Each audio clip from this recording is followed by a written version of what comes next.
हितगुज मध्ये आपलं स्वागत आहे। या विशेष कार्यक्रमातून आपण विविध आजारांविषयी आणि त्यांवरील उपचारांविषयी अगदी सखोल माहिती जाणून घेतो तज्ञ डॉक्टरांकडून। आज आपण विविध आजारांवर विना औषध विना शस्त्रक्रिया ॲक्युपंक्चर उपचार कसे केले जातात याविषयी जाणून घेणार आहोत आणि त्यासाठी आजच्या कार्यक्रमात सहभागी झालेले आहेत प्रोफेसर डॉक्टर पी.बी. लोहिया। नमस्कार डॉक्टर, कार्यक्रमात आपलं स्वागत आहे। डॉक्टरांची सुरुवातीला आपल्याला ओळख करून देते। खरं तर डॉक्टरांची ओळख करून द्यायलाच नको, इतके ते प्रसिद्ध आहेतच। Doctor P B. लोहिया हे ॲलोपॅथी डॉक्टर आणि ॲक्युपंक्चर स्पेशालिस्ट आहेत। इंडियन अकॅडमी ऑफ ॲक्युपंक्चर सायन्सेसचे चेअरमन ते आहेत। वर्ल्ड असोसिएशन ऑफ चायनीज मेडिसिनचे व्हाईस चेअरमन आहेत ते। तसंच कोविड टास्क फोर्स आयुष महाराष्ट्रामध्ये सदस्य म्हणूनही त्यांनी काम केलेलं आहे। Best acupuncture teacher award, physician of the century international award अशा अनेक राष्ट्रीय आंतरराष्ट्रीय पुरस्कारांनी त्यांना आजवर सन्मानित केलेलं आहे, गौरविण्यात आलेलं आहे। डॉक्टर, खरं तर आपण ॲलोपॅथी डॉक्टर, मग ॲक्युपंक्चरकडे कसे वळालात आपण? मी ॲलोपॅथी प्रॅक्टिस करताना माझं मॅट्रेट आणि सर्जिकल हॉस्पिटल होतं। मी, माझी बायको, माझे मुलं सगळे आम्ही ॲलोपॅथीवालेत। ॲलोपॅथीमध्ये प्रॅक्टिस खूप चांगली होती, पैसा खूप मिळाला, परंतु मानसिक समाधान मिळालं नाही। मला नेहमी एक खंत होती की आपण ॲलोपॅथीमध्ये लक्षणांना तात्पुरतं दाबतोय, कायमस्वरूपी उपचार करत नाही, कारण ॲलोपॅथीत अनेक रोगाचं कारणच माहीत नाही आणि जिथं माहिती तिथं उपचार नाही। म्हणून मी ॲक्युपंक्चरकडे वळलो। ॲक्युपंक्चरमध्ये आम्ही रोगाचं मूळ शोधून उपचार करू शकतो, त्यामुळे एक मानसिक समाधान मिळतं की रोगाचा मुळासकट उपचार केला आपण। अच्छा, पण डॉक्टर, इतर उपचार पद्धती ज्या आहेत त्यांच्यापेक्षा ॲक्युपंक्चरचं विशेष काय महत्व आहे? सगळ्यात विशेष महत्व म्हणजे इट इज द ड्रगलेस थेरपी। कुठल्याही औषधाचा आम्ही उपयोग करत नाही। आता औषधाचा उपयोग नसल्यामुळे आता ॲलोपॅथीत जे औषधं आम्ही वापरतो हे केमिकल असतात आणि केमिकल हे किडनीमध्ये फिल्टर होतात आणि लिव्हरमध्ये मेटाबोलाइज होतात, त्यामुळे त्याचा साईड इफेक्ट असतो। याच्यात औषध काहीच नसल्यामुळे साईड इफेक्ट काहीच नाही। ॲलोपॅथीच्या बऱ्याचशा औषधामुळे किडनी आणि लिव्हरवर परिणाम होतो, दुष्परिणाम। डॉक्टर, आपल्याला बरं नाही वाटलं की आपण तुमच्याकडे, म्हणजे आम्ही तुमच्याकडे येतो, डॉक्टरांकडे जातो इतर, आणि ते औषध देतात आणि मग ठणठणीत आम्ही सगळे बरे होतो। आपण म्हणते की विना औषध उपचार करता, हे कसं शक्य आहे बरं? हा प्रश्न चांगला आहे, कारण काय असतं की क्लिनिकवर दवाखाना नावाचा बोर्ड असतो, म्हणजे दवा खाल्ल्याशिवाय आपण नीट होत नाही हे आमच्या डोक्यात घुसवलं गेलेलं आहे। ॲक्युपंक्चर प्रमाणे आपल्या शरीरामध्ये 14 मेरिडियन असतात। पाईपलाईन मधून जसं पाणी वाहतं तसं या 14 मेरिडियन मधून आपल्या शरीरातील ऊर्जा प्रवाहित होत असते।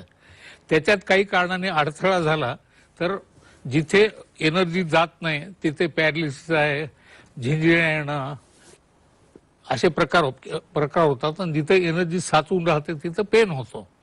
आपलं शरीर हे पंचमहाभूतावर आधारित असतं। पंचमहाभूतात काही इम्बॅलन्स निर्माण झाला तर आपल्याला सिस्टमिक डिसऑर्डर म्हणजे फुफ्फुसाचा विकार, हृदयाचा विकार, किडनीचा विकार असे विकार होऊ शकतात। तर ॲक्युपंक्चरमध्ये आपण जिथे अडथळा निर्माण झालाय तो अडथळा दूर करतो। जसं समजा सडकेच्या खाली पाईपलाईन असते, पाईपलाईन ब्लॉकअप झाली तर आपण काय करतो, रस्त्यावरचं मॅनहोल खोडून त्याच्यात एक काठी घालतो आणि हलवतो, तो ब्लॉक निघून जातो। तसं आपल्या मेरिडियन मध्ये ब्लॉक जे होतात, मेरिडियनवर ॲक्युपंक्चर पॉइंट असतात, it is like a manhole. तर त्या मॅनहोल मधून आम्ही छोटी निडल घालतो। आता तुम्हाला हे आता अशी छोटी सुई असते, एकदम अतिशय बारीक सुई, अतिशय बारीक। हा, तर जिथं मॅनहोल आहे, आता समजा हे पॉइंट आहे, तिथे आम्ही सुई टोचली तर असं काहीच होत नाही। सुई टोचतो आम्ही आणि ह्याला असं हलवतो तर तो ब्लॉक जो आहे मेरिडियन मध्ये तो निघून जातो। आता काढली तरी चालेल डॉक्टर। त्यामुळे विना औषध उपचार आम्ही सगळ्याच रोगाचा करू शकतो। सगळ्यात महत्वाचं म्हणजे तुम्ही मगा विचारलं घ्याचं वैशिष्ट्य काय, याच्यात आम्ही रोगाचं मूळ शोधू शकतो। पेशंटची आम्ही नाडी परीक्षा करतो, जीभ तपासतो, आणि आता लेटेस्ट टेक्निक आहे, कॉम्प्युटरवर पूर्ण बॉडी चेक केली जाते की प्रत्येक ऑर्गन मध्ये आणि मेरिडियन मध्ये किती ऊर्जा आहे। त्यामुळे आज काय प्रॉब्लेम आहेत त्याचं कारण आणि भविष्यात काय होऊ शकतं ते आधी कळतं आपल्याला, आणि आपण ते प्रिव्हेंट करू शकतो। अच्छा, बरं, ज्या इतर पद्धती असतात त्याच्यामध्ये रोगाचं जसं निदान केलं जातं तसंच ॲक्युपंक्चर मध्ये केलं जातं का? नाही, मी सांगितलं ना, आता आम्ही पेशंटची जीभ पाहतो, नाडी पाहतो। ते जरा सविस्तरपणे सांगाल? पेशंटची जीभ टंग पण डायग्नोसिस. मग जिभेवरून कसं कळतं तुम्हाला की त्याचा आता आजार? स्त्री शिकल्या जे शिकेल त्याला कळेल ना. तुम्हाला काय नाही, इथे सांगणार तुम्ही एका मिनिटात. आम्हाला सांगा ना आपल्या प्रेक्षकांना. पंचमहाभूतातली जी एनर्जी असते जिभेवर रिप्रेझेंट केलेली असते. तर जीभ पाहून आम्हाला कळतं की कोणत्या ऑर्गन मध्ये एनर्जी कमी आहे, कोणत्या ऑर्गन मध्ये जास्त आहे. नख पाहतो आम्ही, नखावरून आम्हाला एनर्जी कळते. पेशंटची नाडी पाहतो आम्ही, 12 नाड्या पाहतो. प्रत्येक मेरिडियन मध्ये एनर्जीसाठी एक नाडी असते आणि कॉम्प्युटरवर पूर्ण बॉडी चेक करतो, त्याच्यात ग्राफ येतो. अच्छा, जेव्हा एखाद्या व्यक्तीच्या चेहऱ्यावरून लकवा जातो म्हणजे अर्धांग वायू होतो, त्याच्यावर या अॅक्युपंक्चर मध्ये कसे उपचार उपलब्ध असतात? लकव्यासाठी तर खूपच चांगलं अॅक्युपंक्चर. लकवा व्हायचे दोन मुख्य कारण असतात. एक तर ज्यांना ब्लड प्रेशरचा त्रास आहे, कोणाशी भांडण झालं किंवा औषध घ्यायचं विसरलं, जर वरचं म्हणजे सिस्टोलिक ब्लड जर शूटअप झालं ब्लड प्रेशर, तर मेंदू मधली रक्तवाहिनी ब्रेक होते, रप्चर होते आणि मेंदूमध्ये रक्तस्राव होतो आणि अपोजिट साईडचा पॅरलिस होतो. दुसरं कारण म्हणजे आपल्या शरीरामध्ये रक्तवाहिनीत जर गुठळ्या निर्माण झाल्या तर ती गुठळी, ज्याला आम्ही थ्रॉम्बस म्हणतो ॲलोपॅथीत, ती रक्तवाहिनीला ब्लॉक करते आणि मेंदूच्या काही पार्टला रक्त पोहोचत नाही, त्यामुळे अपोजिट साईडचा लकवा होतो. हा पेशंट आमच्याकडे लगेच आला लकवा झाल्यावर, एक दिवसात आला तर आम्ही एक दिवसात 90% त्याला नीट करू शकतो. एका दिवसात? एका दिवसात. आणि एक आठवड्यात आला तर एक आठवड्यात 80% नीट होईल तो. पण हे जर उशिरा आले तर मग वेळ बरोबर आहे. माझ्याकडे हेमिप्लिजिया म्हणजे लकव्याचे तर आम्ही 1000 रुपये नीट केले. खूपच चांगला आहे. अच्छा, आणि अस्थमाचे सर? अस्थमा सुद्धा खूप चांगला उपचार आहे. अस्थमामध्ये ॲलर्जी इज द कॉल. आणि दुर्दैवाने ॲलोपॅथीमध्ये ॲलर्जीला कायमस्वरूपी उपचार नाही, परंतु अॅक्युपंक्चर मध्ये ॲलर्जीला कायमस्वरूपी उपचार आहे. त्यामुळे ब्रॉन्कियल अस्थमा 80-90% लोकात 100% कायमस्वरूपी नीट होऊ शकतो आणि ते पंप घेत बसावं लागतं त्यांना, ते टाळू शकतो. अच्छा, बरं, आपण असं सांगता की आम्ही गुडघ्याचं ऑपरेशन सुद्धा टाळू शकतो. आजकाल जेव्हा आपलं वय वाढत जातं म्हणजे 60 रुग्ण येतात तेव्हा त्यांची गुडघेदुखी त्यांना हमखास होते. आणि 60 पर्यंत वाट पाहायची गरज नाही. 35-40च्या नंतर गुडघ्यामध्ये लुब्रिकंट कमी होतो, म्हणजे जे वंगण असतं, ऑइल असतं, ते कमी होत जातं. That is part of ageing process. आता ॲलोपॅथीमध्ये आम्ही ऑइल वाढवू शकत नाही, म्हणून ॲलोपॅथीत आम्ही काय करतो, एक्सरे करतो आणि पेन किलरच्या गोळ्या देतो. पेन किलर म्हणजे काय की मेंदूला बधीर केलं जातं, पेन सेन्सेशन पोचत नाही. त्यामुळे पेशंटला गुडघा दुखतो पण त्याला कळत नाही. जसं घरात साप आलाय म्हणतो डोळे बंद करा, साप दिसणार नाही. पण दिसणार नाही याचा तर चावणार नाही असं नाही आहे. तर अॅक्युपंक्चर मध्ये आपण गुडघ्यातलं वंगण वाढवू शकतो. वंगण वाढवू शकतो, त्याच्यामुळे ऑपरेशन 100% टाळू शकतो. अच्छा, पण त्याच्यामुळे तात्पुरता आराम येऊ शकतो की पूर्ण आराम येऊ शकतो? नाही, आपण आराम तर मिळणारच आहे, पण जर 2-3 महिने आम्ही उपचार करून ऑइल वाढवलं तर पुढे 5 वर्ष, 10 वर्ष, 15 वर्ष गुडघा चांगला राहतो. जसं आपण कारला सर्व्हिसिंग करतो की नाही, सर्व्हिसिंग केली की 10,000 किलोमीटर चांगली चालते कार. गुडघ्याला 2-3 महिने जो उपचार केला आम्ही तर पुढे 5 वर्ष, 10 वर्ष चांगला राहतो. अगदी बरोबर. आणि मणक्याचे विविध विकार सुद्धा आपल्याकडे बरे केले जातात. मणक्याचे विकार सुद्धा it is part of ageing process. आपलं वय जसं वाढतं तसं जसं गुडघ्यात ऑइल कमी होतं तसं मणक्यामध्ये सुद्धा मणक्याची झीज होते. 2 मणक्याच्या मध्ये जी गादी असते ज्याला आम्ही डिस्क म्हणतो ती झिजते आणि त्यातलं न्यूक्लियस सरकून मग मागच्या शिरेला दाबतो. जर सर्व्हायकल स्पॉन्डिलोसिस आजकाल खूप कॉमन आहे, कारण कॉम्प्युटरचा वापर खूप जास्त झाला आहे आणि जे कॉम्प्युटर वापरत नाही ते मोबाईल दिवसभर असं पाहतात.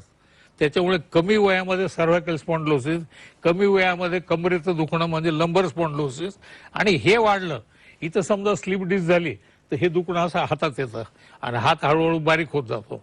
तसं कमरेमध्ये स्लिप झाली, कमरेमध्ये L4, L5 आणि L5S1 ह्या 2 ठिकाणी स्लिप डिस्क खूप कॉमन आहे. आणि ती स्लिप डिस्क म्हणजे डिस्क सरकत नसते, डिस्क मध्ये न्यूक्लियस असतो तो बाहेर येत असतो आणि तो शिरेल दाबतो. इथं जर झालं तर हाताला त्रास होतो, कमरेत स्लिप डिस्क झालं पायाला त्रास होतो, पाय दुखतो ज्याला आम्ही सायटिका म्हणतो, पायात मुंग्या येतात, झिंजिण्या येतात, चालताना पायातली चप्पल सुटते. तर ॲलोपॅथीमध्ये आम्ही त्याला ऑपरेशन करतो कारण आम्ही लुब्रिकंट वाढवू शकत नाही आणि हे ऑपरेशन खूप रिस्की असतं. ऑपरेशन मध्ये आम्ही 2 मणक्यामध्ये जी गादी बाहेर आली ती गादी कापतो आणि मणक्याचा काही पार्ट कापतो. पण हे कापताना जर सिरियल धक्का लागला तर इथं जर प्रॉब्लेम झाला तर दोन्ही हात आणि दोन्ही पायाचा लकवा होऊ शकतो.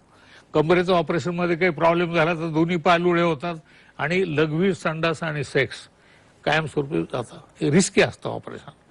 ॲक्युपंक्चर मध्ये आपण जसं गाडीला सर्व्हिसिंग करतो की नाही, स्कूटरला, कारला, तसं आम्ही मणक्यामध्ये सर्व्हिसिंग करतो. त्यामुळे दबलेल्या शिरा मोकळ्या होतात.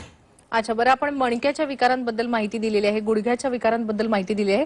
संधिवातावर आपल्याकडे काय काय उपचार आहेत? संधिवात बऱ्याच प्रकारचा असतो. सगळ्यात जो कॉमन आहे त्याला म्हणतात रुमॅटॉइड अर्थरायटिस. हा जनरली 20 वर्षाच्या वरच्या लोकांना होतो आणि रुमॅटिक जो असतो तो कमी वयात होतो. तो रुमॅटॉइड अर्थरायटिस, ज्याच्यात ॲलोपॅथीमध्ये 70% लोकांत आरए फॅक्टर पॉझिटिव्ह येतो. ॲलोपॅथीमध्ये त्याला आम्ही ऑटो इम्युन डिसऑर्डर म्हणतो. अकॉर्डिंग टू मी हे आम्ही चुकीचं सांगतो काहीतरी, कारण आमच्याकडे ते मेजॉरिटी लोकांना 100% नीट होऊ शकतं. संधिवातच नाही, हाडाच्या सगळ्याच रोगासाठी ॲक्युपंक्चर हा अतिशय चांगला उपाय आहे. मला स्वतःला कमरेमध्ये स्लिप डिस्क झाली होती L5S1 आणि 15 दिवस मला उभा राहता येत नव्हतं. मी सगळ्या जगात फिरतो, कारण बऱ्याच देशात मी प्रोफेसर आहे. मी 100% चांगला विदाऊट ऑपरेशन. अरे वा, अनेक प्रेक्षक आता आपल्याशी संपर्क साधतीलच. बरं डॉक्टर, हे झाले सगळे हाडांचे विकार. हाडांबद्दल आपण सगळ्यांना शाश्वती दिलेली की विना ऑपरेशन आपण ठणठणीत होऊ शकतो. आजकाल आपले एक मोठा टक्का भारतीयांचा आहे जे मधुमेहाशी झुंज देत आहेत. मधुमेह आजकाल बाळांमध्ये सुद्धा पाहायला मिळतोय. मधुमेहावर आपल्याकडे काही उपचार आहेत? मधुमेह म्हणजे डायबिटीस हा 2 प्रकारचा असतो. टाईप 1 ज्याला आम्ही इन्सुलिन डिपेंडंट डायबिटीस म्हणतो. त्याच्यात ॲक्युपंक्चर ॲलोपॅथी प्रमाणे इन्सुलिन तयारच होत नाही आणि म्हणून इन्सुलिन डिपेंडंट असतो. आणि दुसरा टाईप 2 म्हणजे हा खानदानी असतो, वंशपरंपरा, जो जनरली 35-40च्या वरच्या नंतर होतो. हा अनुवंशिक असतो.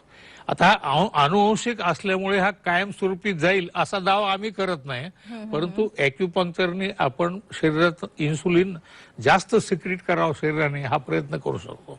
सगळ्यात महत्वाचं म्हणजे काय की डायबिटीसमध्ये बऱ्याच लोकांना किडनी खराब होते, नेफ्रोपॅथी म्हणतो आम्ही, किंवा काही लोकांचा डोळ्याचा पडदा खराब होतो, काही लोक इम्पॉर्टंट होतात, काही लोकांना पायात झिंजण्या येतात, बधिरपणा येतो, त्याला न्यूरोपॅथी म्हणतो, डायबिटिक न्यूरोपॅथी.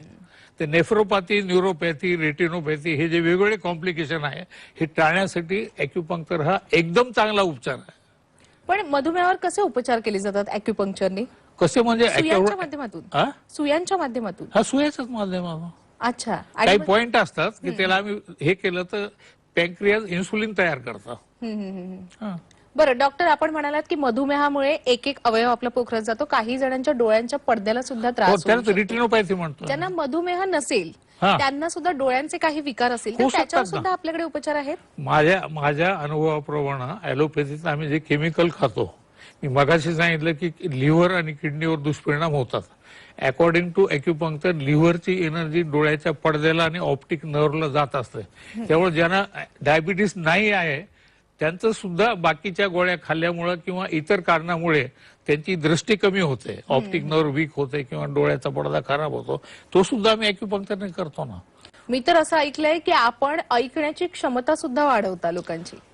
नक्कीच वाढू शकतो. हे पहा, ॲलोपॅथी प्रमाणे नर्व डेड समजतो आम्ही. समजा एखादा आंधळा झाला, ऑप्टिक नर्व डेड झाली, बहिरा झाला, त्याची नर्व डेड झाली. ॲक्युपंक्चर मध्ये आम्ही त्याला डेड समजत नाही, आम्ही त्याला झोपलेली किंवा बेशुद्ध समजतो की ह्याला चिमटे काढले, टोचले तरी उठू शकते. त्यामुळे अशा हजारो केसेस नीट केल्यात. आणि मी स्वतः ॲलोपॅथीचा डॉक्टर असल्यामुळे ॲलोपॅथी आणि ॲक्युपंक्चर दोन्हीचे कन्सेप्टच वेगळे आहेत, पण मला दोन्ही माहिती आहे ना, त्याच्यात काय आणि ह्याच्यात काय. बरोबरच आहे. आजकाल आपली जी बदलती जीवनशैली आहे त्याच्यामध्ये मासिक पाळी संदर्भात अनेक अडचणींना सामोरं जावं लागतं तरुणींना, स्त्रियांना. पीसीओडी, पीसीओएस हे आपण अनेकदा ऐकतो. याच्यावर सुद्धा आपल्याकडे उपचार उपलब्ध आहेत? ऍक्च्युअली मी ॲलोपॅथी प्रॅक्टिस 10 वर्ष केली. माझा मॅटर्निटी हॉस्पिटल होता. कधी मी एकही पीसीओडीची केस त्यावेळेला पाहिली नाही, पण गेल्या 20 वर्षामध्ये पीसीओडीचं प्रमाण खूपच वाढलंय. पीसीओडी म्हणजे पॉलिसिस्टिक ओव्हरी. मला वाटतं जीवन आता जे फास्ट लाईफ आहे, fast food, people want everything fast आणि आर्टिफिशियल, कदाचित त्याच्यामुळे पीसीओडीचं प्रमाण वाढलं. पीसीओडी म्हणजे पॉलिसिस्टिक ओव्हरीमुळे मंथली सायकल जी आहे ती इरेग्युलर होते किंवा येतच नाही, लठ्ठपणा वाढतो आणि मूड स्विंग्स होतात, कभी खुशी कभी गम, आणि इथं गालावर केस येतात. ॲलोपॅथीमध्ये याला उपचार नसल्यामुळे आम्ही सिम्प्टोमॅटिक ट्रीटमेंट करतो. किंवा इथं केस आले इलेक्ट्रोलिसिस करा, हे वजन वाढतं, आम्ही डायबिटीसच्या गोळ्या खाऊ घालतो, मूड स्विंगसाठी आम्ही झोपेच्या गोळ्या देतो, त्याला कॉम्प्युटर चेक करतो, हे करतो. मूळ कारण, मेजॉरिटी लोकात मूळ कारण हे लिव्हर, किडनी आणि ट्रिपल हॉर्मरशी संबंधित असतं. आणि आमच्याकडे पीसीओडी हे कायमस्वरूपी पूर्ण नीट होऊ शकतं. फक्त ट्रीटमेंट थोडी जास्त लागते, 6 महिने 8 महिने. अच्छा, बरं. आणि आजकाल आणखी एका आजाराशी खरं तर आपण म्हणू शकतो याला, की वजन वाढ जो स्थूलपणात बदलतोय, या लठ्ठपणाची, बैठी जीवनशैली वाढत असल्यामुळे लठ्ठपणाशी आपण झुंज देतोय. लठ्ठपणाचे 3 कारणं असतात. नंबर 1 अनुवंशिक. अनुवंशिक असेल तर आपण तो काही कायमचं कमी करू शकत नाही, कंट्रोल करू शकतो. नंबर 2 कारण जास्त खाणे आणि कमी व्यायाम करणे, डाएट आणि एक्सरसाइज रिलेटेड. आमच्याकडे जे पेशंट येतात ज्याला डाएट आणि एक्सरसाइजचा फायदा होत नाही ते पेशंट आमच्याकडे येतात. आणि त्याच्यात कॉज असतं इम्बॅलन्स इन हार्मोन्स, त्याला म्हणतो हार्मोनल ओबेसिटी. तर लोक आधी डायटिशियनकडे जातात, त्याचा फायदा नाही झाला आमच्याकडे येतात. आमच्याकडे एकदम चांगला उपचार आहे. आम्ही इम्बॅलन्स जे आहे हार्मोनचं, त्याला ॲक्युपंक्चरच्या सहाय्याने हार्मोनला आम्ही बॅलन्स करतो आणि वजन आपोआप कमी होतं. आम्ही कोणालाही डायटिंग करायला सांगत नाही किंवा पळायला सांगत नाही. ॲक्युपंक्चर रूट कॉज ट्रीट करतो. महत्वाचं असतं. ओबेसिटीचे खूप पेशंट केले. इतकंच नाही, मी स्वतः I am pioneer of cosmetic acupuncture. हो, ते विचारायचं पूर्ण जगात शिकवलं मी कॉस्मेटिक ॲक्युपंक्चर. इथले सुरकुत्या कमी करणे, चेहऱ्यावरचे गाळे डाग कमी करणे, लठ्ठपणा कमी करणे, अजून काही प्रॉब्लेम असतील. मी तर बॉडी शेपिंग सुद्धा केली ॲक्युपंक्चर. आतापर्यंत तुम्ही जी माहिती दिलीत ना, त्याच्यावरून हे लक्षात आलं की आपल्याकडे अनेक वेगवेगळे उपचार केले जातात आजारांवर. पण सगळ्यात महत्वाचं ना, एंड ऑफ द डे लोकांना काय असतं की आपण छान दिसायला हवं आणि त्या सौंदर्य वृद्धीवर आपण ॲक्युपंक्चरने उपचार करता. खरंच आवडेल याच्याविषयी सविस्तरपणे ऐकायला. तर सांगितलं ना मी, कॉस्मेटिक ॲक्युपंक्चरचा पायनियर मी. नुसतं सौंदर्य वृद्धीच नाही. मला एकाने विचारलं सौंदर्याची व्याख्या काय. सौंदर्य म्हणजे आपलं चेहरा काय दिसतो एवढंच नसतं. बरोबर आहे. Beauty of face, beauty of your figure, beauty of your mind, beauty of your action, beauty of your. ब्युटीची व्याख्या फार मोठी आहे. आता ती बाकी आपण करू शकत नाही, पण निदान पेशंटची फिगर. मी बॉडी शेपिंग केली ॲक्युपंक्चरने. अगदी बरोबर आहे. म्हणजे तुम्ही कसे दिसताय त्याच्यापेक्षा तुम्ही कसे आहात याला जास्त महत्व आहे. बरं, एखाद्या बाळाची वाढ व्हायला हवी व्यवस्थित, त्यासाठी सुद्धा आपण उपचार करता. एक मंद वाढ ज्याला आपण म्हणतो, त्यावर कसे उपचार असतात? जनरली काय असतं की जर बाळ 7व्या महिन्यात जन्मलं, प्रीमॅच्युअर बेबी, तर त्याची वाढ ही उशिरा होत असते. माइलस्टोन त्याची फिजिकल, मेंटल, इमोशनल सगळीच वाढ लेट होते. तर ॲलोपॅथीत त्याला काहीच उपचार नाही. त्याला मी सीपी म्हणतो ॲलोपॅथीत, सेरेब्रल पाल्सी. ॲक्युपंक्चरमध्ये आपण त्याची मेंदूला स्टिम्युलेट करून बाकी काही पॉइंट घेऊन त्याच्या मेंदूची वाढ करू शकतो आपण. चांगले रिझल्ट आहेत. अच्छा, बरं. डॉक्टर अनेकदा सांगतात की तुम्हाला जर ठणठणीत राहायचं असेल तर तुम्ही आधी व्यसन सोडा, आणि या व्यसन मुक्तीसाठीच आपण कार्यरत आहात डॉक्टर. व्यसन मुक्तीसाठी तर खूपच चांगलं आहे. माझ्याकडे आमच्या औरंगाबाद एक मेडिकल कॉलेजचा डॉक्टर होता, मी नाव सांगत नाही, प्रोफेसर होता. रोज 80 सिगरेट ओढायचा. बापरे. मी त्याला 2-3दा परत पाठवलं की नाही काय, कारण ॲलोपॅथीच्या लोकांचा जास्त विश्वास नसतो ॲक्युपंक्चर. 3-4दा परत पाठवलं, मला वेळ नाही, मीटिंग आहे. जेव्हा 4थ्या वेळेला आला, आम्ही ट्रीटमेंट सुरू केली आणि बिलीव्ह मी 4 दिवसानंतर तो गायब झाला, आलाच नाही. 2-3 दिवसांनी आला. मी त्याला रागवलो, मी म्हणलं कशाला येतं आमचं नाव खराब करता. त्याची बायको म्हणली ह्याची सिगरेटचं व्यसन पूर्ण सुटलं 4 दिवसात, म्हणून तुळजापूरला अभिषेक करायला आम्ही गेलो होतो. पूर्ण 4 दिवसात सुटलं. माझ्याकडे एक इस्रायलचा पेशंट आला होता, तो दारू प्यायचा, त्याचं 3 दिवसात सुटलं व्यसन आमच्याकडे. अशी काय थेरपी देता तुम्ही त्यांना? ॲक्युपंक्चरच. आम्ही फक्त, मी जरी ॲलोपॅथीचा डॉक्टर असलो, सगळे पेशंट मी ॲक्युपंक्चर नीट करतो. पूर्ण मोठं सायन्स आहे. बरं, या सगळ्या विषयावर ना आपण साहित्य सुद्धा लिहून ठेवलेलं आहे. मी पुष्कळ पुस्तकं लिहिलं, सगळ्या जगात पुस्तकं जातात. आता हे पुस्तक पेशंटनी घरच्या घरी उपचार करण्यासाठी आहे, ॲक्युप्रेशर.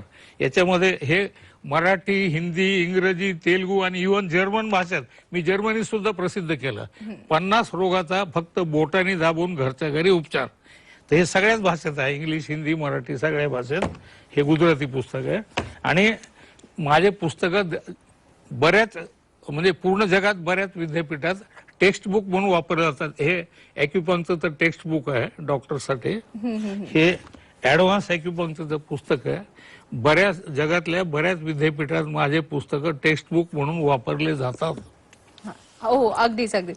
डॉक्टर, आपण या ठिकाणी आलात आणि एवढं छान मार्गदर्शन केलं. आता आपल्या प्रेक्षकांना सांगा की अॅक्युपंक्चरचे उपचारच त्यांनी का घ्यावे बरं? अॅक्युपंक्चरचे उपचार ह्यासाठी घ्यायचे की नंबर 1 ह्याच्यात औषध नाही, त्यामुळे त्याचा काही साईड इफेक्ट नाही. नंबर 2, याच्यामध्ये फारशा जास्त तपासण्या फालतू खर्च करायची गरज नाही. नंबर 3, हे मुळासकट नीट होऊ शकतं. नंबर 4, ह्याच्यात लोकांना वाटतं की सुया टोचल्या म्हणजे फार दुखतं, अजिबात दुखत नाही. तुम्हाला मी सांगतो, मला एकाने प्रश्न विचारला होता की सेलिब्रिटीज तुमच्याकडे येतात का, कारण ते सुयाला घाबरतात. सचिन तेंडुलकर माझा पेशंट आहे, सानिया मिर्झा माझी पेशंट आहे, फिल्म स्टार जे दिवंगत होते मनोज कुमार ते तर फॅन होते आमचे. त्यांना चालता येत नव्हतं माझ्यामुळे मी नीट केलं त्यांना. पंडित बिरजू महाराज कथक वाले ते सुद्धा माझे पेशंट आहे. म्हणजे सेलिब्रिटीज सुद्धा घेतात. त्रास अजिबात होत नाही, कुठं रक्त निघत नाही किंवा कुठं दुखत नाही. हो, आणि आता आपला हा कार्यक्रम पाहून अनेक सर्वसामान्य व्यक्ती सुद्धा आपल्याला संपर्क साधतीलच. खूप खूप आभार डॉक्टर, या चर्चेत सहभागी झालात त्याविषयी. धन्यवाद. प्रेक्षको, हितगुजमध्ये वेळ झालेली आहे इथेच थांबण्याची, पण ताज्या घडामोडींसाठी नेहमीच पाहत रहा झी 24 तास.